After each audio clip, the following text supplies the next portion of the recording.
সামনে ঈদ, একটা আনন্দের দিন, কিন্তু এর মাঝেও বিশ্বের যুদ্ধ আর প্রাণহানি যেন লেগেই আছে।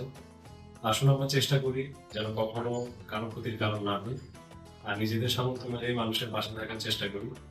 দিন শেষে মানবতারই জয় হোক। ঈদ মোবারক। বর্তমান বিশ্বের পরিস্থিতি আমাদেরকে শিখিয়ে দিচ্ছে ক্ষমতা বা সম্পদ নয়, শেষ পর্যন্ত টিকে থাকে ভালোবাসা আর মানবতা। তাই আসুন আমরা সকলে নিজেকে ভালো রাখি, সকলকে ভালো রাখি, সকলকে জানি ঈদ মোবারক। সেদিন সকালে ঘুম ভাঙার পর সোশ্যাল মিডিয়া স্ক্রল করলেই শুধুই negative news, war, violence, religious conflict. ঈদের এই দিনে একটা জিনিস, যাতে আমরা আমাদের মধ্যে যত ডিফারেন্স আছে, যত হেট্রেট আছে, সবকিছু ভুলে যাতে আমরা একটু ভালো থাকি, যাতে সবার সকালটা একটু হাসি দিয়ে শুরু হয়। ঈদ মোবারক।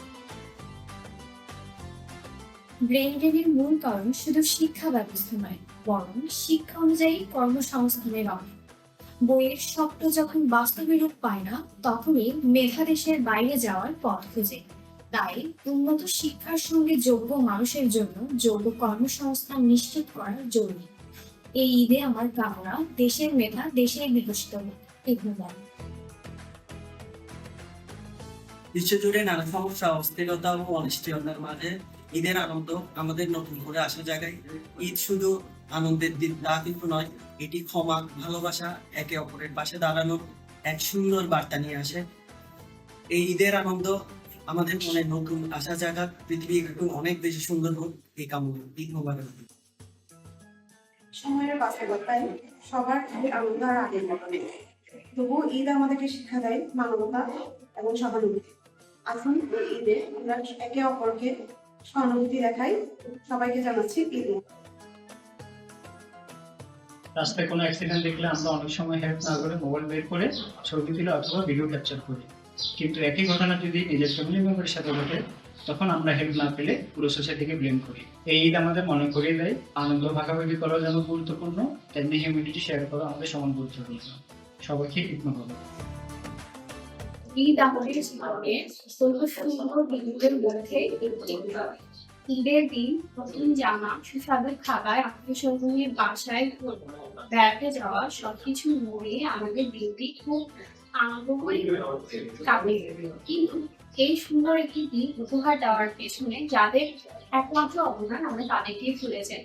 আমাদের মায়েরা, বোনেরা বা নারীরা সকাল থেকে এই দিনটিকে সুন্দর করার জন্য ঘর গোছানো, রান্না বান্না করা, সবকিছু ম্যানেজ করা থেকে সবকিছু দায়িত্ব তারা খুব সুন্দরভাবে পালন করে থাকে। কিন্তু পালন করতে গিয়ে তারা ঈদের সম্পূর্ণ আনন্দটা হয়তো ভোগ করতে পারে না।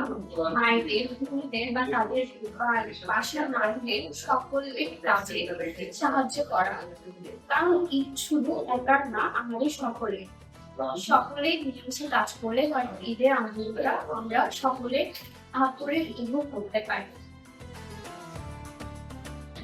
আমাদের জীবনে প্রতি মুহূর্তে আসা প্রতিটি চ্যালেঞ্জকে সাদরে গ্রহণ করতে হবে, কারণ আজকের পরিশ্রম আগামীকালের করার জন্য। অন্ধকারের পর যেমন ভালোবাসেই রাতের পরে সূর্য, তেমনি পরিশ্রমের শেষে সফলতা আসবেই। যেমন ধৈর্য, মেঘ দেখে ভয় না পেয়ে মেঘের আড়ালে থাকা সূর্যের হাসিটাকে দেখতে পাই। সাফল্যের চাবি আমি সেই খুঁজে পাই, কারণ টুডেজ পেইন টুমরোজ গেইন। সবাইকে আমার ঈদের শুভেচ্ছা। ঈদ মোবারক। Be kind, be good, be happy. Eid মোবারক। যাদের রোজার শেষে এলো খুশি ঈদ। আমরা আসলে চাইল্ডহুড থেকে এই গানটা শুনে এসেছি এবং এখনো শুনি, প্রতি বছরই শুনি। বাট এই ঈদ বা খুশি, মানে যে খুশি বা আনন্দ, এটাকে আসলে সবার জন্য আসে এই যে আমাদের চারপাশে, সমাজে বা আমাদের দেশে বা অন্যান্য দেশগুলোতে সবাইকে আসলে খুশি বা আনন্দ নিয়ে পালন করতে পারছে। কারণ এখন বর্তমানে যেসব ওয়ার, কনফ্লিক্ট, পোভার্টি যা যা হচ্ছে, এগুলোর কারণে আসলে অনেকেই অনেক সাফার করছে। তো আমার ক্ষেত্রে আমি মনে করি ঈদটা আসলে খুশি শুধু নিজের জন্য নয়, এটা অন্যের জন্য। অন্যদের সাথে যখন আমি আমার খুশি বা আনন্দটা ভাগ করতে পারবো, তখনই হবে কি আলটিমেট এই খুশির সার্থকতা।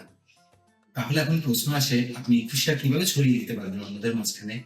এটার জন্য প্রথমে আসলে আমাদের ভাবতে হবে যে আমাদের যে অ্যাক্টিভিটিস, এটার দ্বারা বা আমরা নিজেরা ভালো থাকার জন্য আমরা অন্য কারো ক্ষতি করছি না তো, বা আমি কোনো কারো ক্ষতি কারণ হচ্ছি না তো। যখন প্রতি মুহূর্তে নিজেকে এই প্রশ্নটা করবেন যে আমার কাজের দ্বারা বা আমার অ্যাক্টিভিটিসের দ্বারা কেউ কোনো ক্ষতিগ্রস্ত হচ্ছে নাকি, দেখবেন আপনার দ্বারা অন্য মানুষ খুব কমই ক্ষতিগ্রস্ত হবে। এটা হচ্ছে এক ধরনের মাইন্ডসেট। তারপর আসে কিভাবে আমি আনন্দটা ছড়িয়ে দেবো, তার মানে আমি কারো ক্ষতি করলেন না, এখন আনন্দটা কিভাবে ছড়িয়ে দেবো। আমরা আমাদের আশপাশে ছোটখাটো একদম ছোট থেকে শুরু করতে পারি জিনিসগুলো কিভাবে। আমরা তো আসলে দেখা যায় ঈদের সময় বন্ধু বান্ধব, ফ্রেন্ডস, রিলেটিভস সবার সাথে যথেষ্ট এনজয় করি, ঘুরে বেড়াই, and it's a very normal process. But এর পাশাপাশি আমরা যদি একটু ভিন্ন কিছু ট্রাই করতে পারি, যেমন ধরেন আপনি কোনো ক্ষুধার্ত রাস্তা, কোনো ক্ষুধার্ত মানুষের সাথে একসাথে বসে লাঞ্চটা করলেন একদিন, যে কোনো একদিন, ঈদের যে কোনো একদিন ছুটিতে, অথবা কোনো একটা পথ শিশুকে নিয়ে 1 ঘন্টার জন্য কোনো জায়গা থেকে ঘুরে আসলেন।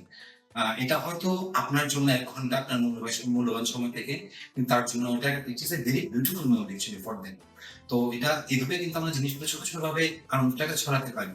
কারণ অ্যাকচুয়ালি আমাদের আলটিমেট বলতে এটাই যে আপনার যে মূল্যবান সময় থেকে অল্প একটু সময় যেটা তাদের জন্য আসলে কি অনেক বেশি খুশি বা আনন্দ দেবে, সেটা মন থেকে দেবে তাদেরকে। অ্যাকচুয়ালি এটাই হচ্ছে আমাদের মেইন মোটো হওয়া উচিত, যে to spread the happiness among others. কারণ অ্যাজ এ হিউম্যান বিইং আমরা হিউম্যানিটি হচ্ছে আসলে আমাদের অ্যাকচুয়ালি কোয়ালিটি বা ফার্স্ট কোয়ালিটি। সো এটাই আমাদের ফার্স্ট প্রায়োরিটি হওয়া উচিত, যে আমাদের মানবতা ছড়িয়ে দেওয়া এবং আমাদের একইভাবে আমাদের আনন্দটাকে ছড়িয়ে দেওয়া। এটাই আলটিমেট আমাদের গোলটা হওয়া উচিত, যে কোনো ঈদ বলুন বা যে কোনো পবিত্র দিনগুলোতে বলুন। এবং আজকে সিস্টেম পরিবার থেকে, আজকে সিস্টেম টিম থেকে সবাইকে, পৃথিবীর সকল প্রান্তে ঈদের শুভেচ্ছা। ঈদ মোবারক।